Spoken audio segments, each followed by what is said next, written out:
much. Merafe Resources posted very strong first half results, a 35% jump in revenue. The headline earnings per share up 134%.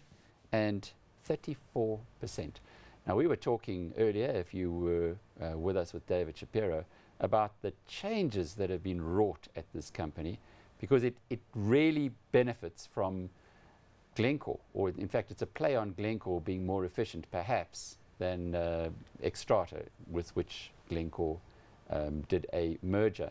But Zanele Matlala is the chief executive of Merafe. Perhaps just unpack for us, Zanele, the shareholding of your company.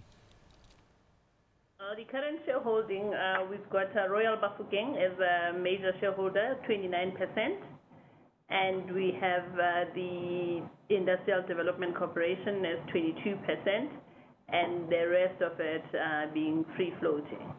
And then the major asset or the flow of cash that comes to you is from your ferrochrome operation, your venture that is controlled by Glencore. Yes, it is. We have a 20.5 holding in the ferrochrome asset, which comprises 22 furnaces. So if I understand correctly, if Glencore makes the ferrochrome asset pump, you bank the money. Yes, you could say that. And you've been banking money in this last little while. Well done. Thank you. Just take us through it, though. What's been going on at that major asset of yours that has led to this very healthy improvement in your results? It's been really a 10-year investment process. From the time the joint venture was formed in 2004, both partners have invested quite significantly in a number of projects to improve our efficiency. And the latest project being Line 2, which has just come on stream. As you know, that's an energy efficient and generally a cost efficient project. And with all those improvements, we're starting to see the results. But also the market has also been quite robust. We've seen stainless steel production grow quite a bit, 10.5% for the 6 months. And that has been followed by ferrochrome demand. Zanele, to continue with the theme regarding Glencore's control and influence on the ferrochrome operations, this has also led to changes and restructuring at your head office. How many people have you let go of here? Maybe just a correction, Glencore would not have had anything to do with the restructuring at the head office because Glencore does not have a shareholding in Merafe. This was a Merafe board decision that has been taken to say we will now only be focusing on the ferrochrome operations, and therefore diversification is not something we'll be pursuing actively.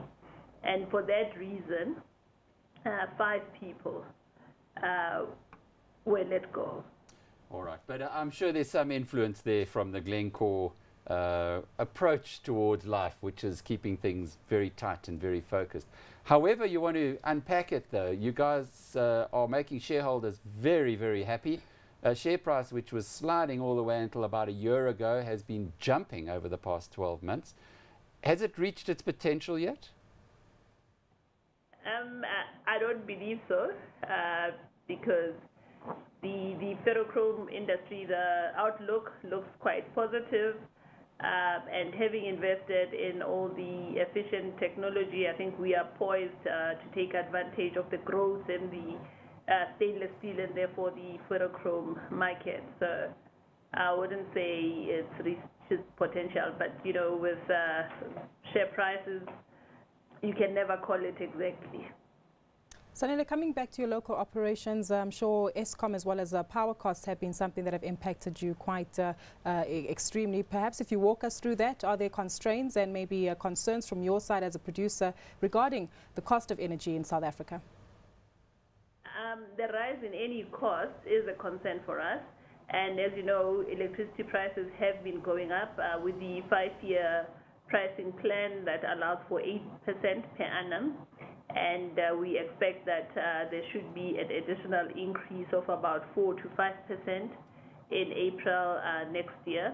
I think it's a concern for us and other producers in that we compete globally, so it's important that our power prices are also competitive. But then if you look at the South African context and you look at our smelters and the technology that we have, we are more energy efficient than the next producer, and therefore as prices rise, they rise less for us.